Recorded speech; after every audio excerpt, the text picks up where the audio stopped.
सर्वे सन्तु निरामया, सर्वे भद्राणि पश्यन्तु, मा कश्चित् दुःखभाग् भवेत्। चातुर्वर्ण्यं मया शिष्टं गुणकर्म विभागसः। भगवद गीता में कहा चातुर्वर्ण्यम मया शिष्टम गुणकर्म विभागसः। भगवान ने चारों वर्णों की संरचना की गुण कर्म विभाग के अनुसार, गुण कर्म और विभाग के अनुसार। फिर वही वेद में कहा ब्राह्मणोस्य मुखमासीत् बाहुराजन्य कृतः ऊरु तदस्य द्वैश्यः पद्भ्यां शूद्रो अजायत। तो वर्ण व्यवस्था एक सुव्यवस्थित तंत्र है, वो हर हर जाति में है। उस वर्ण व्यवस्था को वर्ण व्यवस्था के अनुसार ही रहना चाहिए, और वो रह भी रही है परंपराओं से। उसको तोड़ने के लिए अंग्रेजों ने प्रयत्न किया, मुगलों ने प्रयत्न किया। जब हमारा देश आजाद नहीं था, परतंत्र था, तो कई विध्वंसकारियों ने उसको तोड़ने का प्रयत्न किया। पर सनातन तो सनातन है। हमने कल के वीडियो में कहा था सनातन जो है निरंतर रहता है, तीनों काल एक दिशा रहता है। तो तीनों काल एक समान था, वो अखंडित ही रहा, वो खंडित नहीं हुआ, ना ही वो आगे खंडित होगा।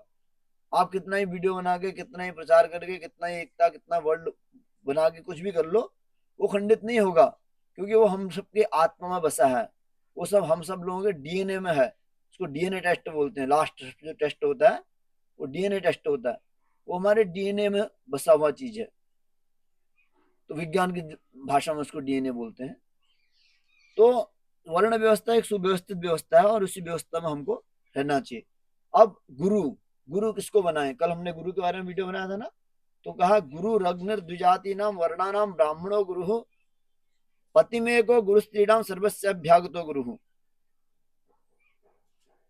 अग्नि ब्राह्मण की गुरु है, इसलिए ब्राह्मण को कभी भी अग्नि का अपमान नहीं करना चाहिए। अग्निहोत्र इत्यादि करना चाहिए, हवन इत्यादि करना चाहिए। षट कर्म ब्राह्मण के हैं, यजनम व्याजनम च दानम प्रति षडेते कर्म ब्राह्मणा। ब्राह्मण को नित्य ही वो कर्म करने चाहिए। और गुरु रग्न द्विजाति नाम वर्णा नाम ब्राह्मणो गुरु, जितने भी वर्ण हैं सब वर्णों के गुरु को है ब्राह्मण, और ब्राह्मण के गुरु है अग्नि। और पति में को गुरु स्त्री नाम। एक विशेष बात यहाँ पर है, आजकल स्त्रियां माताएं जो है खूब दीक्षाएं लेती हैं, खूब गुरु बनाते हैं, खूब संत साधु संतों के चरणों पढ़ते हैं। अच्छी बात है, पढ़िए, खूब करिए, पर अपने पति के अतिरिक्त स्त्री के लिए कोई गुरु नहीं है, और ना ही कोई गुरु बनाना चाहिए। पति ही स्त्री का गुरु होता है, पति में को गुरु स्त्री। और सर्वस्याभ्यागतो गुरु, अभ्यास सब चीज का गुरु है। अभ्यागत, आप अभ्यास करते रहे, अभ्यास करते रहे, निरंतरता करें। कोई ऐसी चीज नहीं है जो आपको नहीं आ सकती है, कोई भी ऐसी विद्या नहीं है। केवल विद्या अगर आपको सीखने संसार में, सांसारिक विद्याएं, लौकिक विद्याएं, वो आपको अभ्यास से आ जाएंगे, अभ्यास से सीखने वाली हैं। लेकिन इनमें जो विशेष कृपा होती है, करुणा होती है, जो मंत्र इत्यादि, जो हमारे शास्त्र आदि दैविक आदि भौतिक आध्यात्मिक स्तर पर जो विद्याएं होती हैं, उन विद्याओं के लिए तो गुरु कृपा ही सबसे बड़ा बल अभ्यास होता है। उसमें भी अपनी ओर से अभ्यास तो पूरा करना है। उसमें अपनी ओर से क्या अभ्यास करना है? गुरु ने जो कह दिया, गुरु वाक्यम सदा सत्यम सत्यम देव निरंजनम, इस वाणी को ध्यान में रख के, गुरु वाक्य सदैव सत्य होता है और सदैव सत्य होता रहता है, ये सत्य है, शास्त्र में ऐसा कहा है। इस वचन को लेके चलना चाहिए। इस वचन को लेके जब चलेंगे तो ध्यान मूलम गुरु मूर्ति, पूजा मूलम गुरु पदम, मंत्र मूलम गुरु वाक्य, मोक्ष मूलम गुरु कृपा। तो गुरु की कृपा से मोक्ष तो सहज मोक्ष होता है। हम शरीर में है, शरीर में कोई आसक्ति नहीं है, अंतःकरण चतुष्टय में कोई आसक्ति नहीं है, आत्मा में कोई आसक्ति नहीं, तो मुक्त है। और मर गए, ये शरीर 2 घंटे बाद मिट्टी, इसका जो खून है वो पानी में बदलने लग जाता है। विज्ञान की दृष्टि से 2 से 3 घंटे के अंदर सड़ के बदबू आने लग जाती है।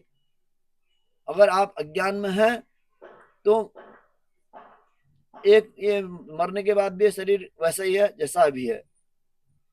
तो ये ज्ञान, आत्मज्ञान जो वेदांत का ज्ञान है, वो केवल ऐसे बक बक करने से वेदांत नहीं आता है। हम बकते रहे, बक बक बक बक बक बक्ता बन जाएं, या फिर लोगों को ज्ञान बांटते रहे वेदांत का ज्ञान बांटने का ज्ञान नहीं होता है। वेदांत का ज्ञान तो आत्म से अनुभव करने का होता है, और आत्म तत्व से आत्म तत्व में प्रकाश देने का होता है, और हर हमेशा सतत भगवान के नाम रूप लीला धाम, इन 4 चीजों में लग जाए तो ही वेदांत का ज्ञान रहता है, नहीं तो वो ज्ञान तो ज्ञान केवल भार हो जाता है।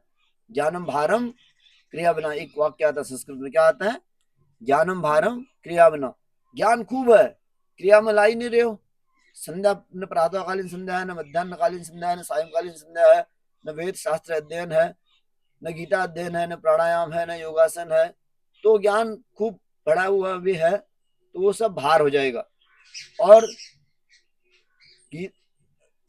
ज्ञान कम है फिर भी सब क्रियाओं को कर रहे हो तो वो ज्ञान जो है आपका कल्याणकारी हो जाएगा। तो आज के वीडियो में हम केवल इतना बता रहे थे, जो हमारा सनातन धर्म है वो एक व्यक्ति विशेष को लेके नहीं है, वो संपूर्ण विश्व के लिए है। इसलिए उसको केवल एक भारत को जातिवाद में मत बांटो, समस्त विश्व को एक साथ एक सार्वभौम दृष्टि में लेके चलो। सर्वे भवन्तु सुखिनः हमारा नारा है, और वसुधैव कुटुंबकम हमारा उसके साथ साथ जुड़ा हुआ नारा है। अयन निजः परो वेति गणना लघु चैतसाम उदार चरितान्नाम तो वसुधैव कुटुंबकम। और सर्वे भवन्तु सुखिनः सर्वे सन्तु निरामया सर्वे भद्राणि पश्यन्तु मा कश्चित् दुःखभाग् भवेत्। इन 2 उद्घोषों से हमारा संस्कृति का उद्घोष होता है। और फिर इसको उपनिषद वाक्य कहते हैं, सहना वो तो सहनो भुनक्तु सह वीर्यं करवामहे तेजस्विनाम धीतमस्तु विद्विषावहे ओम शांति शांति शांति। और इसके बाद फिर कहते हैं पूर्णमदः पूर्णमिदं पूर्णात् पूर्णमुदच्यते पूर्णस्य पूर्णमादाय पूर्णमेवावशिष्यते। हमारे यहाँ सिद्धांत है पूर्णता से पूर्णता को उत्पन्न करना, और पूर्णता से पूर्णता ही उत्पन्न होती है। इसलिए जितना हम आधुनिकता में जा रहे हैं उतने अपूर्ण होते जा रहे हैं। इसलिए आधुनिकता से हम ये नहीं बोलते हैं कि आधुनिकता को छोड़ दो, जितनी आवश्यकता है उसको आवश्यकता भर करो, पर तुम आधुनिक के दास मत बन जाओ, आधुनिकता तुम्हारी दास बने, ऐसे कार्य करो। पूर्णता से पूर्णता उत्पन्न होती है। इसलिए गुरु जो है शिष्य को पूर्ण बनाता है, और पूर्ण गुरु ही पूर्ण शिष्य को बना सकता है। यदि गुरु में कमी है तो शिष्य पूर्ण नहीं होगा, और शिष्य में कमी है तो गुरु की कृपा से वो कमी पूर्ण हो जाएगी।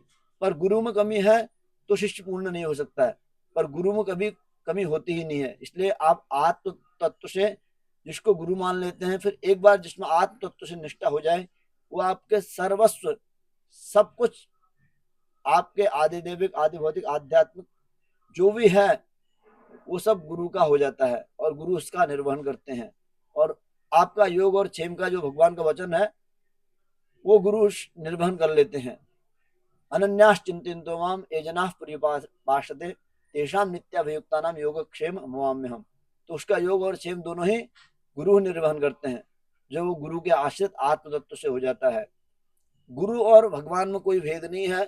गुरु गीता, गुरु गीता, ज्ञान गीता, भक्त गीता, संत गीता, कई गीताएं हैं। एक श्रीमद् भागवत गीता तो हमारी महाभारत के अंतर्गत है, और भी कई कई गीताएं हैं। तो इन पर अगर एक एक श्लोक पर एक एक विषय पर बोला जाए, 24 घंटे का पूरा साल 24 समय एक श्लोक पर बीत जाएगा। तो दास इससे आगे अभी न कह के यही पर वाणी को विराम देता है। सभी को जय जय श्री सीताराम, जय तो भारतम, जय तो संस्कृतम, नमो नमः सर्वेभ्यः।